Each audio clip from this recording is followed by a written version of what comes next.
সংগ্রামী ভাইরা আমার, 54 বছর দেশটা অতিবাহিত হলো। আমাদের যুবকদের একটা অংশ কোন রকম ইন্টারমিডিয়েট পাস করে তারা স্টাইপেন্ড নিয়ে বিদেশে পাড়ি যাবে, একটা বিরাট সংখ্যক যুবক। কারণ এখানে মেধাবীদের কোনো মূল্যায়ন নাই, মর্যাদা নাই, মাস্টার্স পাস করে চাকরি নাই, বেকার থাকতে হয়। চাকরি হইল বেতন নাই, বেতন হইল সম্মানজনক কোনো বেতন নাই। এখানে বিরাট সংখ্যক শিক্ষিত বেকার যুবক, সেজন্য তারা বিদেশে চলে যায়। বিদেশের সরকারগুলো তাদেরকে 10 লক্ষ, 15 লক্ষ, 20 লক্ষ টাকার বেতন দেয়, গাড়ি দেয়, বাড়ি দেয়। তাদেরকে যেভাবে মূল্যায়ন করে, তারা ওই মূল্যায়ন পেয়ে দেশে আসার চিন্তা করে না। কারণ দেশে তাদেরকে কাজে লাগাবার মতো ওই বিগত সরকারগুলোর নেতারা কেউ ছিল না। আরেক শ্রেণীর যুবক, তারা 8 পাস করার আগে, ম্যাট্রিক পাস করার আগে ঝরে পড়ে এবং তাদের হাতে দেশের রাজনৈতিক দলের কিছু ব্যক্তি তাদের হাতে অস্ত্র তুলে দেয়, মদ তুলে দেয়, নারী তুলে দেয়, গাঁজা তুলে দেয়। তাদেরকে দিয়ে এমন এমন বাজে কার্যক্রম পরিচালনা করে এই ছেলেরা তখন আর মা বাবাকে চিনে না, বড়কে সম্মান করে না, ছোটকে স্নেহ করে না। এরা সমাজের জন্য একটা বড় থ্রেট হয়ে দাঁড়ায়। কিশোর গ্যাংকের বাহিনীর সদস্য হয়, এরা সন্ত্রাসী অভিযানে অবহিত হয়, এরা আমার মায়ের কলেজা বিদীর্ণ করে সমাজের জন্য একটা মস্ত বড় কাল হয়ে দাঁড়ায়। আর রাজনৈতিক দলের নেতারা এনজয় করে, এদেরকে দিয়ে ব্যবসা করে, এদেরকে দিয়ে চাঁদাবাজি করায়, এদেরকে দিয়ে খুন করায়, এদেরকে দিয়ে কিলিং করায়। আর এগুলোর বড় বাঘ তারা নেয়, ছোট বাঘটা এদেরকে দেয়। এইভাবে করে আমাদের সমাজের, যুব সমাজের চরিত্র হনন করার জন্য রাজনীতির নামে এই দেশটাকে আজকে যুব সমাজের জন্য একটা জাহান্নামে পরিণত করা হয়েছে। সংগ্রামী ভাইরা আমার, অথচ যুবকরা হচ্ছে, তারা শিক্ষিত হোক অশিক্ষিত হোক, তাদেরকে কাজে লাগানোর হিউজ অপরচুনিটি আছে।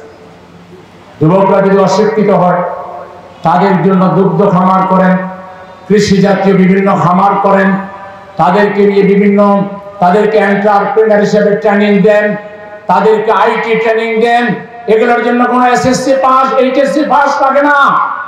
এক একটা এলাকায় কম্পিউটার সেন্টার গড়ে তুলে ওখান থেকে আইসিটির উপরে তাদেরকে দক্ষ করেন, তাদেরকে ফার্মাসিস্ট হিসেবে গড়ে তোলেন, তাদেরকে আপনি একজন ভালো কৃষি উদ্যোক্তা বানান, তাকে আপনি একজন ভালো এন্টারপ্রেনার হিসেবে গড়ে তুলে সমাজে ভূমিকা রাখার সুযোগ করে দেন। একটা রাষ্ট্রের পক্ষে এটা কোনো বিষয় নয়। কিন্তু আমাদের দেশে এই পর্যন্ত যারা দেশ শাসন করেছে, এদের মাথায় এগুলো ঢুকে না। কারণ এরা ফায়দাই করে, স্বাভাবিক খাওয়া তো খায়, অস্বাভাবিক ভাবে বোতল টানতে টানতে দিশেহারা হয়ে এদের মগজ, ব্রেন কোনো কাজই করে না। বিগত দিনে এই বোতল খাওয়া পার্টির নেতারা এদেশের যুবকদেরকে নিয়ে কিছু ভাবেনি। যুবকদের কিছু অস্ত্র দিয়েছে, মাদক দিয়েছে, কিন্তু তাদেরকে মানুষ হওয়ার, কাজের কাজী হওয়ার কোনো ব্যবস্থা করেনি। এদেশের ক্ষমতা যদি জামাত ইসলামীর হাতে আসে, আমরা 1 নম্বরে বিদেশে আমাদের যে ছাত্ররা পড়ালেখা শেষ করে ওখানে চাকরি করছে, এদের সবাইকে দেশে এনে যে যে ফিল্ডে এক্সপার্ট, ওই ফিল্ডে বেশি বেতন দিয়ে, সুযোগ সুবিধা দিয়ে দেশ গড়ার সুযোগ আমরা করে দেব। 2 নম্বর হলো, দেশে কোনো শিক্ষিত বেকার যুবক থাকবে না। ইন্টারমিডিয়েট পাস করার সাথে সাথেই পার্টলি চাকরি দিয়ে দেওয়া হবে। বিভিন্ন কলকারখানা, স্কুল, কলেজ, মাদ্রাসা, ইউনিভার্সিটি, হসপিটালে পার্ট টাইম চাকরি করবে। আর পার্ট টাইমে তারা হায়ার ডিগ্রির জন্য তাদের ক্লাস পরীক্ষা এগুলো তারা দেবে। এদের জন্য চাকরি ছাত্র জীবন থেকে শুরু হয়ে যাবে। আর পুরোপুরি চাকরি শুরু হবে যেদিন মাস্টার্স ডিগ্রি কিংবা অনার্স শেষ করবে। এক হাতে তার সার্টিফিকেট, দ্বিতীয় হাতে থাকবে তার চাকরির ব্যবস্থাপত্র। এইরকম করে গড়ে তুলবে একটা মাত্র দল, তার নাম কি? তার নাম কি? বাংলাদেশ জামাত ইসলামী। আর বেকার অশিক্ষিত যুবক যারা, এদেরকে আমরা বিভিন্ন কৃষি খাতে এবং বিভিন্ন ধরনের তাদেরকে ছোট ব্যবসা হিসাবে ছোট ছোট ব্যবসা গড়ে তুলে দেব। ডিম বিক্রি করবে, দুধ বিক্রি করবে, এরা দুধ উৎপাদন করবে, এরা ডিম উৎপাদনের জন্য যে ব্যবস্থা সেখানে কাজ করবে, শিশু খাদ্যের জন্য কাজ করবে, এরা সমাজে শৃঙ্খলা ঐক্য গড়ে তোলার জন্য কাজ করবে। এদেরকে হ্যান্ডসাম বেতন দেওয়া হবে, হ্যান্ডসাম মজুরি দেওয়া হবে, তারাও সম্মানের সহিত সমাজে বসবাস করবে। ওই রাস্তার মোড়ে মোড়ে আর তারা আড্ডা দিবে না। একইভাবে আমার দেশের শ্রমিক যুবক যারা, শ্রমিক যারা, তাদেরকে ন্যূনতম 30,000 টাকার বেতনের বন্দোবস্ত করতে হবে এবং তাদের কর্মঘণ্টা 8 ঘন্টার বেশি হবে না। তারা অসুস্থ হলে তাদের সুস্থতার সকল দায়িত্ব প্রথমত কারখানার মালিকদেরকে নিতে হবে, যারা তাদেরকে কাজে লাগায় তাদেরকে নিতে হবে, তারা ফেইলুর হলে রাষ্ট্রকে নিতে হবে। তাদের বাচ্চাদের লেখাপড়ার দায়িত্ব ফ্রি করে দিতে হবে, চিকিৎসা ফ্রি করে দিতে হবে। আমরা হেলথ কার্ড দিয়ে দিব। এখনই জামাত ইসলামী ক্ষমতায় নাই, আমরা হেলথ কার্ড দিয়ে অন্তত 70টা হসপিটালে 30 থেকে 50, 60, 70% পর্যন্ত আপনার চিকিৎসা খরচ ডিসকাউন্টে আপনি পাবেন। আমরা হেলথ কার্ড দেই, মাত্র 50-60 টাকা দিয়ে হেলথ কার্ডটা দেই। এটা দিয়ে আপনি 12 মাস সার্ভিস পাবেন। আর আমরা যদি ক্ষমতায় আসি, সকল নাগরিককে আমরা হেলথ কার্ড দিয়ে দিব নামমাত্র মূল্যে। তারা এটা দেখায়া সরকারি বেসরকারি সকল হাসপাতালে চিকিৎসা নেবে, চিকিৎসা ফ্রি হয়ে যাবে, শিক্ষার লেখাপড়া ফ্রি হয়ে যাবে। এমন শিক্ষক গড়ে তুলবো আমরা, এমন ভাবে বেতন দেব, এরা আলাদা কোচিং করা লাগবে না, শিক্ষকের কোনো কোচিং সেন্টার লাগবে না, ছাত্রকে কারো কোচিং সেন্টারে গিয়ে পড়তে হবে না। ক্লাসে ডেমনস্ট্রেশন দিয়ে পড়াইবে, এখানে ছাত্রকে বোর্ডে এনে বলবে তুমি এটা লেখো, এটার আনসার লেখো, তুমি এটা ব্যাখ্যা দাও ছাত্রদেরকে, এখানেই পড়া শিখবে। যাওয়ার সময় একটা ভিডিও ক্লিপ লিঙ্ক দিয়ে বলবে, বাসায় গিয়ে আবার তোমার বাকি যা প্রশ্ন আসবে এই ক্লিকে এই লিঙ্কে ক্লিক করলে প্রশ্নোত্তর সেখানে পেয়ে যাবা। আমার গার্ডিয়ানকে, ছাত্রকে একবার ক্লাসে আরেকবার কোচিংয়ে হাজার হাজার টাকা ছাত্রের পিছনে ব্যয় করা লাগবে না।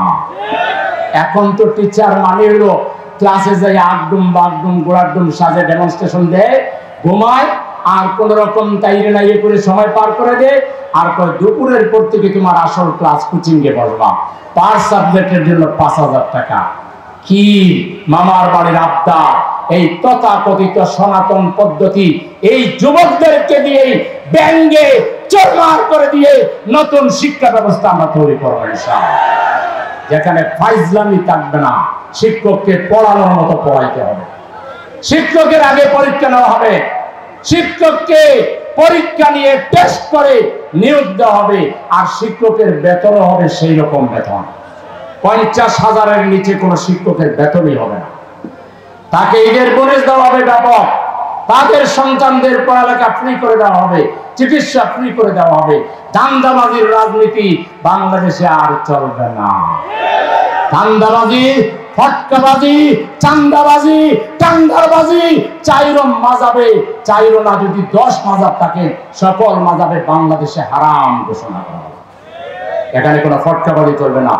আমাদের 2000 যুবক ফটকাবাজি করার জন্য জীবন দেয়। 40,000 যুবক আবারও রাজনীতির নামে কেনাবেচা করবেন। কালো টাকার মালিকরা মানুষের ভোট দিবেন আর ইচ্ছা মতো মানুষের উপর ছড়ি ঘুরাবেন।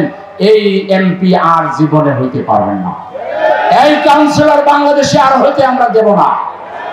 এখন জনগণ ভোট দিবে স্বাধীনভাবে, সবথেকে সৎ, যোগ্য, ক্যাপাবল লিডারকে কাউন্সিলর বানাবে, যে তার বাড়িতে গিয়ে ঘরে গিয়ে তার কি লাগে সনদ সার্টিফিকেট ঘরে ঘরে গিয়ে সাপ্লাই দিবে, অনলাইনে সাপ্লাই দিবে।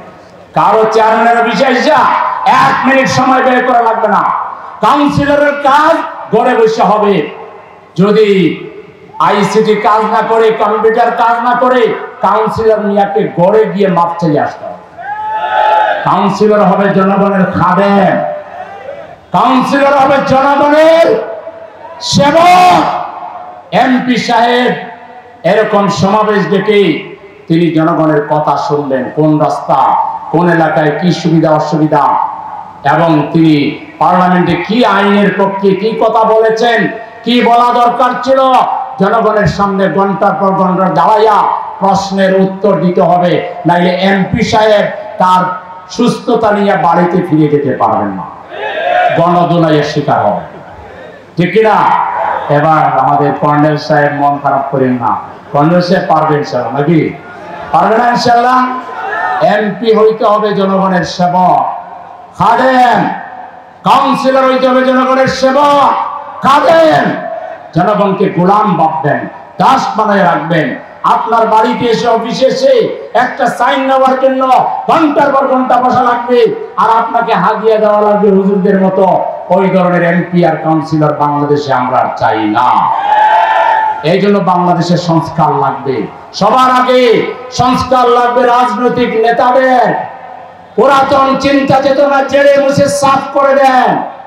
পুরাতন ভাষায় কথা বলবেন না, নতুন ভাষায় কথা বলুন।